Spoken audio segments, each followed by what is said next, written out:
Hey, Dr. AJ! Hey, Twilight! Oh my gosh, Twilight! Whatever imminent victory Twilight hoped for was obliterated by his loud shout. They jerked their heads around as one, both of their eyes opening in shock as a pink missile rushed down the hallway at them. No, not at them, at her. Whatever it was, the blur was on a collision course with Twilight. The sprockets within Twilight's mind caught and jammed in a sudden gear shift, the machinery freezing up as it struggled to adjust to the approaching threat. Her legs were trapped in molasses as she floundered beneath the flight or fight reflex. It was too late. At the last moment she lifted a protective hoof before her face and closed her eyes. The object slammed into Twilight with enough force to launch them both through the air. Gravity was a jealous lover, however, and greedily reached out to pull them back into its embrace. Thankfully the hard tiles were there to break her fall, and Twilight hit the ground with a sharp smack. A moment later the breath was knocked from her lungs and a missile landed atop her, Twilight's soft purple flash selfishly shielding her attacker from the impact. The two of them slid a yard along the tiles in an entangled mess. "Twilight! Oh, I've missed you so much!" Pinkie Pie shouted as she nuzzled the unicorn's chest, ignorant of Twilight's pained gasp of air as Pinkie squeezed her in a tight hug. "You were gone forever!" A small part of Twilight was comforted by the fact that Pinkie Pie was acting so normal. Well, normal for Pinkie at any rate. The exuberance, the happiness, the over-the-top display of friendship. It was a Pinkie Pie she remembered. The rest of Twilight was obsessing over her imminent suffocation. "Pinkie Pie!" Applejack barked loudly as the edges of Twilight's vision began to turn grey. "Let go of Twilight this instant!" His stern disapproval in the command snapped Pinkie Pie out of her lethal greeting. "Oh no! I'm sorry, Twilight. Oh, Celeste, I didn't mean to hurt you." She released Twilight and leapt to her hoofs, her voice quivering. "I didn't mean... I was just super excited to see you. I was really worried about you since you had been gone for so long." Twilight gasped loudly as she filled her starving lungs. Oxygen had never tasted so sweet. It was a highly underrated gas. "It's okay, Pinkie." She managed to wheeze in between bouts of pain coughing. Instead of exploding with anger she had half feared might happen, Twilight found herself relatively calm. She chalked it up to meeting another one of her friends, that and oxygen starvation. "Pinkerina Deanne Pie, what have we told you about acting like that?" Applejack asked, scolding her like a disobedient filly. Applejack trotted over and offered Twilight a hoof, still glaring at Pinkie Pie. Twilight took it gratefully and pulled herself upright again. Her chest still hurt and she was still wheezing, but she no longer felt like an anaconda was trying to make her its next meal. That was something, at least. "Well?" Applejack demanded. "But, Doctor, I wasn't..." Pinkie looked at the two other ponies aghast, her voice a shame-filled whisper. "I said, what did we tell you about acting like that?" repeated Applejack, her voice and expression dripping with maternal disapproval. "That I'm not supposed to roughhouse in the hospital," Pinkie finally said, her sky-blue eyes trembling as she stared down at the floor. The poofy hair Twilight remembered so well was gone, the currently straight locks as despondent and limp as the rest of her. "Exactly. Now you apologize to Twilight this instant, Missy." Pinkie Pie spun around to face the unicorn, the corners of her eyes already glistering with tears. "I'm so sorry, Twilight. I really am. I didn't mean to run into you like that, but I was so excited and I hadn't seen you in so long, and please don't hate me."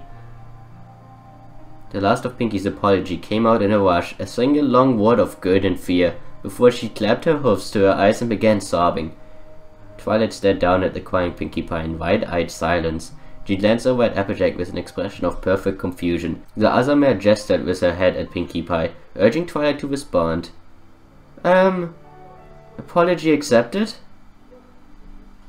"Oh, thank you, Twilight, thank you," she said ecstatically, her body sagging in relief. Pinkie made as if to give Twilight another hug, but caught herself, blushing deeply.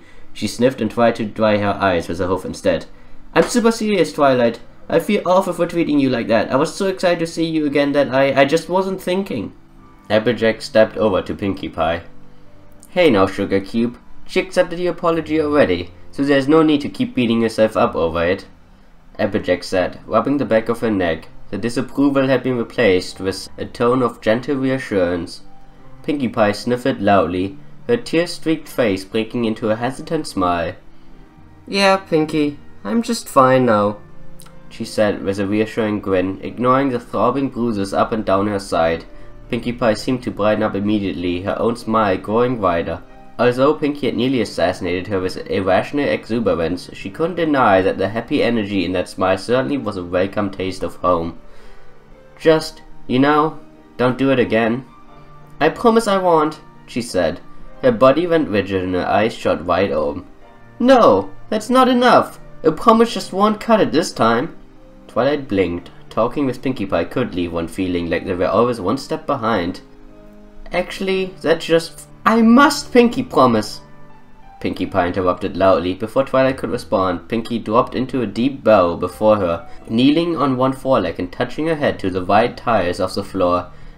She looked like a knight wearing an oath, although Twilight couldn't remember many illustrations of knights wearing hospital gowns. Twilight glanced over at Applejack, but she just shrugged helplessly. "I, Lady Pinkie of the Order of the Pie, do declare that I shall never ever harm my bestest friend, Lady Sparkle of Broadhoof, no matter how excited I be," she said firmly. Twilight assumed Pinkie was attempting to deliver her speech with the gravities of a knight swearing an oath, but the entire effect was subverted by the childish phrases. That and the fact that her voice was muffled by her awkward stance, making it sound as if she was talking through a towel. "Wherefore, henceforth, heretofore, for yonder more, I do make this a Pinkie promise, may it never be broken. Cross my heart, hope to fly, stick a cupcake in my eye." At which point Pinkie Pie lifted her head just enough to prod her left eyeball. Words completely failed Twilight. Silence reigned. Eventually Applejack let out an exasperated sigh. "Pinkie Mina, please get up off the floor. It isn't sanitary." "Okie dokie," a beaming Pinkie Pie said as she leapt to her hoofs. "There! Now you know I never do that again. I take my Pinkie promises very seriously." "I am quite aware of that," Twilight replied as her brain finally caught up to the rest of her. It was hard to process it all. Pinkie Pie was acting erratically and energetically and exuberantly and just like the real Pinkie Pie, a genuine smile spread across Twilight's face. Pinkie, it is really good to see you," she said. Pinkie hardly seemed different at all. Some of her earlier fears were banished by the warm relief she felt spreading through her. Maybe, just maybe, if Pinkie was too similar to her real self, then the others could be as well. "I'm glad that you haven't changed one bit," Twilight continued, drawing strength from the familiar presence. "Well, except for your hair, I guess." "My hair?" she asked, lifting her eyes upwards. "What's different about my hair?" "It's flat." "So?" "It's supposed to be all, poofy?" Pinkie tilted her head like a confused puppy. "Poofy?" she repeated. "My hair isn't poofy." A hint of her earlier dread returned. "Really?" "I think I remember if my hair was ever all awesome and poofy," Pinkie Pie said with a firm nod. "I mean, poofy hair sounds super cool. If I knew how to get my hair all poofy, I'd totally do it." "Oh, right. I was just confused." Twilight lied through a nervous smile. "That kind of thing happens after you hit your head." "I'm still super sorry about that." Pinkie Pie apologized again. "Oh, it's okay, Pinkie. Don't worry yourself about it." Twilight waved her hoof, covering for her own gaffe. She let some of her own concerns go as well, pushing thoughts about her friend's lifeless hair from her mind. It wasn't important. A different hairstyle meant nothing. It was just a small cosmetic change, nothing she needed to get worried about. Pinkie Pie was still just as she remembered. "No, Pinkie Pie, don't be bothered if Twilight here asks you any odd questions," Applejack said, giving her a gentle touch on the shoulder. "The reason you haven't seen her recently, she's been undergoing a new treatment. Now..." "Really?" Pinkie Pie interrupted, glancing between the other ponies. "But what does..." Applejack ignored Pinkie and kept smoothly talking over her. It looked like a well-practiced skill. "Now, one of the side effects of the treatment is that Twilight here is having a little trouble with her memories. So if she has any strange questions about stuff, just go ahead and answer her as best as you're able. Twilight ain't trying to be rude or nothing. She's just trying to fill in the blanks, okay?" "Absolutely," Pinkie said before her eyes bulged out of her face and she gasped. Again. Spinning around, she pushed her face against Twilight's, her eyes locked on the unicorns. "But you still remember me, right, Twilight?" she asked with frantic urgency. Oh, of course, Twilight said. 2 years of being friends with Pinkie Pie didn't prepare one for the frequent and disquieting breaches of personal space. Whew, that's a huge relief, Pinkie Pie said, wiping non-existent sweat from her brow with exaggerated care. As Pinkie Pie pantomimed being hugely relieved, Twilight glanced around the hallway. They were the only ponies there. Twilight frowned. Pinkie? She asked slowly. Why were you out here alone? I mean, you are a patient, so shouldn't you have an escort or something? Oh, but the doctors and nurses trust me, Pinkie Pie chirped. What she means to say is, Applejack explained, is that Pinkie here is one of our patient assistants. She's a good girl, helping us out around the hospital with more tasks. Carrying notes, cleaning up after others, and that sort of thing. She's proven herself responsible enough to not need an escort all the time. Pinkie Pie smiled proudly at the compliment. Of course, that doesn't give her the right to just wander the halls on her lonesome, she pointed out, some of the iron returning to her voice. But I have a good reason, honest. Which is what exactly? Pinkie Pie took a deep breath, her chest expanding like a party balloon, before she exhaled her answer as one long sentence. I was outside having Dr. Roy put away the equipment after we finished playing our games, and he told me it was time to go to dinner, so I was all like yay and was really happy because I was super hungry, even though I was kinda sad because we had been having lots of fun, and then I was going towards the cafeteria, but then I started to feel a tingly in my left hip and a left-right twitching in my tail, so I took a right instead of a left, and then another right, and then I took a left, and that's when I found you and Twilight. Pinkie sense? Twilight asked as Pinkie Pie gasped for air, the question leaving her mouth before she was even aware she was speaking. Exactly! I felt something and it led me right to you two.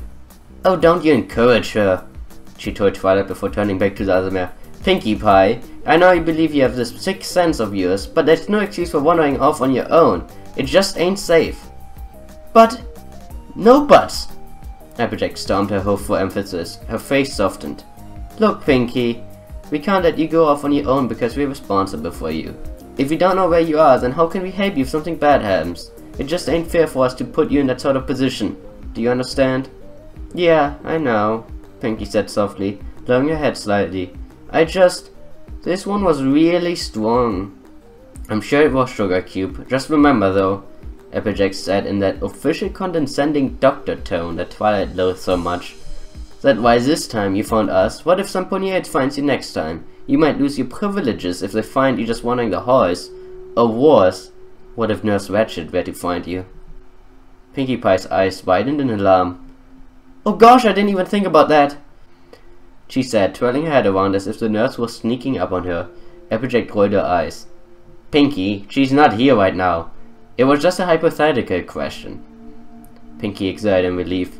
Now since we found you, well I guess technically you found us, why don't we all head to supper together? That way you can catch up with Twilight here. Does that sound like fun to you? Okie dokie Loki, Pinkie Pie said, her voice as happy and cheerful as before. It will be so much more exciting now that I get to talk to my bestest buddy Twilight.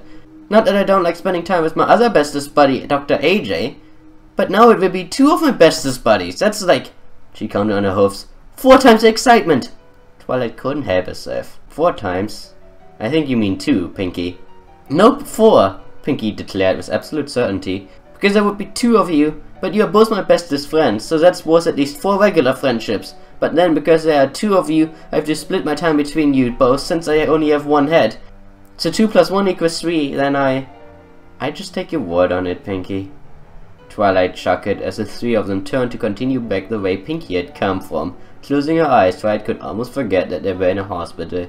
They were just 3 good friends walking to a picnic. It was so perfect, so real. It couldn't just be a fabrication. She knew these ponies from a different life, a different world. The pink mare was whistling some dangerously catchy tune, and Twilight was fairly certain that if it got stuck in her head, it might never get out. Despite the hair, it's definitely the same white Pinkie, she thought as she glanced over her friend, taking comfort in the sense of sameness. Yep, same quirky sensibilities, same bubblegum pink coat, and the same balloon cutie. Sweet Celestia! Pinkie, what happened to your leg? Twilight shouted as she jabbed her hoof at her friend's side, her good humor evaporating in shock. Pinkie Pie's left hind leg was covered in scars that rose up to the top of her thigh, obscuring the cutie mark completely. They looked like old burns, the wrinkled patches of skin naked between a few thin clumps of ragged fur. What? Pinkie Pie nearly tripped at the outburst, instinctively shifting her tail to cover her wounded flank. Twilight! Now that's a rude question, Applejack said, simultaneously giving Twilight a disapproving stare. Twilight continued to point her hoof at the scars where she shifted her gaze repeatedly between the two mares. Pinkie Pie sniffled, pulling her tail in closer to cover her scars like a foil clutching a security blanket. I thought you said you remembered me, she asked in a hurt whisper. I don't remember that, Twilight snapped in an accusatory tone. Her anger flexed and opened its eyes, a dragon stirring within its cave. She had been betrayed. Once again she had let herself take comfort in something familiar, only to have her wits sundered by another terrible revelation. Every time she let her guard down, there was another shock to her system, another mocking reminder that she was far from her home and trapped in some terrible reflection of real life. She finally noticed Pinkie Pie wrapping her tail protectively over her scars, trying to mask her disfigurement from Twilight's judging hoof.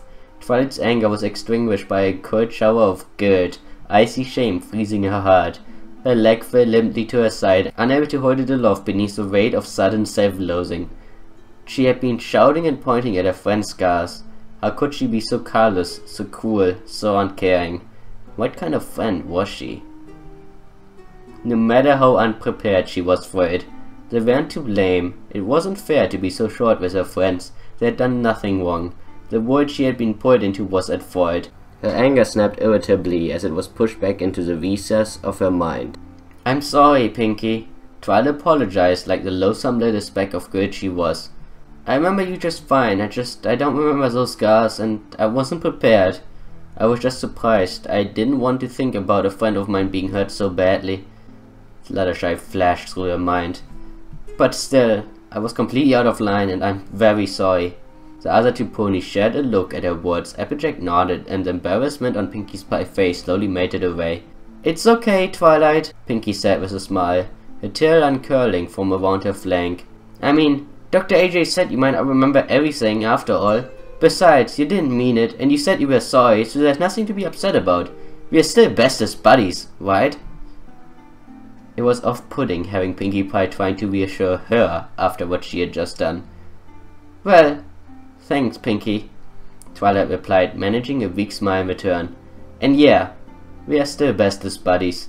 Nothing's going to change that. Her shame was still there, a rain cloud hanging over her thoughts, but the complete lack of ill will on her Pinkie's face made it a bearable affliction. Still, she had to do something more than just apologize. She owed her friend that much, at least. Twilight's smile broadened before she dropped down into a deep bow, mirroring Pinkie Pie's own ridiculous stance earlier. I, Twilight Sparkle, do declare that I shall never be such a rude jerk to my friends. Cross my heart, hope to fly, stick a cupcake in my eye? The oath ended with a yap as both Applejack and Pinkie Pie burst into loud guffaws. Twilight joined the laughter as she stood back up, rubbing her sore eye.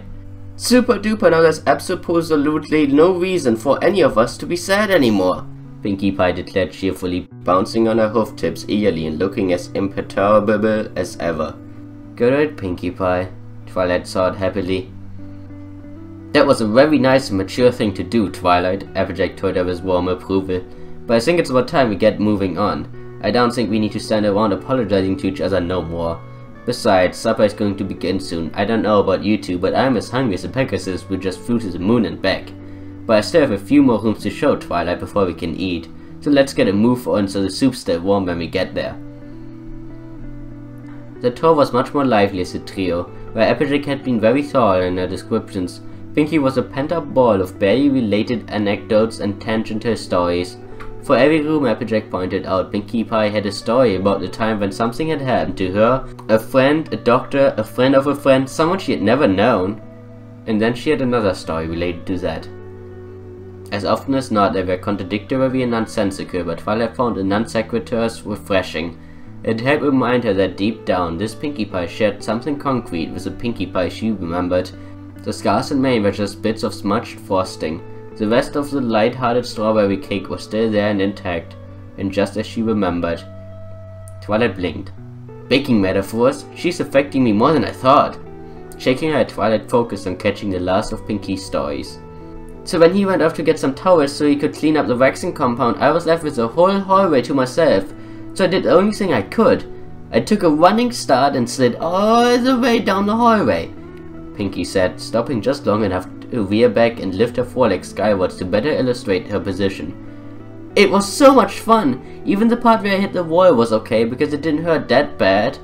I was going to do it again too, but then Mr. Janitor showed up and told me to go away. But still, I traveled from way over there all the way to this wall here. Isn't that awesome? Pinky, that was very irresponsible of you. You might have been hurt, Applejack said, suppressing her own amusement with an extra dose of her responsible doctor voice. But I wasn't hurt, so it makes it okay. Pinkie Pie reasoned cheerfully. Applejack opened her mouth to argue the point further, but Pinkie Pie had already continued into another story about the time a family of toads had made a home in the air vents. Twilight shook her head with wild amusement when Applejack glanced over at her in helpless defeat. Pinkie Pie's optimism and sunny disposition was as infectious as it was incorrigible. Twilight turned her eyes back to her energetic friend, doing her best to ignore the burns on Pinkie's flank or the faint limp in her gait, two painful reminders that, for all the similarities, this Pinkie Pie had a different past from the one she knew. On the other hoof, she considered, Applejack isn't exactly the same either. Maybe once she had a better grasp on all the facts, she might be able to put together some sort of plan for escape. Her internal checklist still had escape as the primary goal, followed closely by get back home. Escape was becoming more and more important. Despite the presence of two of her friends, Twilight didn't trust the hospital one bit. It was more than just the lies about her mental state. It wasn't even the fact that they had her locked up and magically silenced, both of which were very large impediments to her safe return. Twilight glanced around the green and white hallway. No, it was deeper than that. She distrusted the place on a primal level. It was an instinctive mistrust. A gut feeling that told her not to take its word on anything. She pushed her doubts aside. They were inconsequential for the moment. She wasn't going to escape until she had more information to go on. Ruminating on her fears wasn't going to bring about freedom any sooner. She had to absorb all the small details like a sponge, hoping she didn't miss high security. Twilight winced as the word exploded like a firecracker in her mind. In the confusion of the post-Pinky collision, she had completely forgotten about Applejack's comment. How had it slipped her mind for so long? Twilight coughed, trying to get Applejack's attention. The doctor didn't hear, too engrossed in a heated discussion with Pinkie Pie on the pros and cons of using frosting as a condiment for sandwiches. She groaned softly. It didn't matter, the opportunity for answers had been lost with Pinkie's powerful and painful arrival. Applejack had been caught off guard when Twilight had pounced, forced on the back hove when Twilight took the initiative. Applejack had been so close to letting something slip. But now, she watched Applejack groan in defeat as Pinkie declared water to be 100 times better with whipped cream. No, too much time had elapsed. Applejack wouldn't be stumbling around for an answer if she asked again. Twilight didn't have her pinned against the wall like some frightened prey. Now it would be just one friend trying to get a secret from an unwilling companion. After another turn, a set of double doors came into view, cafeteria printed across them in large block letters. The sounds of muffled conversation and the smell of food grew more noticeable as the group drew closer. It wouldn't hurt to ask Applejack over dinner anyway, Twilight supposed. A half-truth was better than nothing at all. It would be nice to get even partial answers to the questions knocking about within her head. As was her style, Twilight had prepared a list to make sure she didn't miss any again. What had happened to Pinkie's leg? Why had Applejack called this a high-security ring?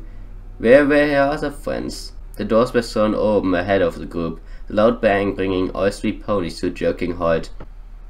"Let go of me, you bastards! I said let go!"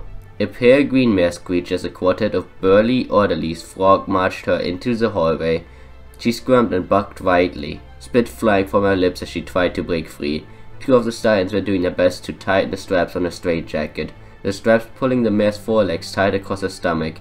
She wasn't making it easy for them, the black eyes and hoof-shaped bruises attesting to her stubborn resistance. "I know you're all in on it! All of you! Why won't you accept the truth? Stop believing the lies, you dumb, blind fools! Let me go!" The group of ponies disappeared around a corner, the echoes of the struggle clearly audible long afterwards. Confusion reigned in the wake. The three mares stared back at each other uneasily. Twilight added another question to her list, once she managed to close her jaw. What was Lyra doing in a straitjacket?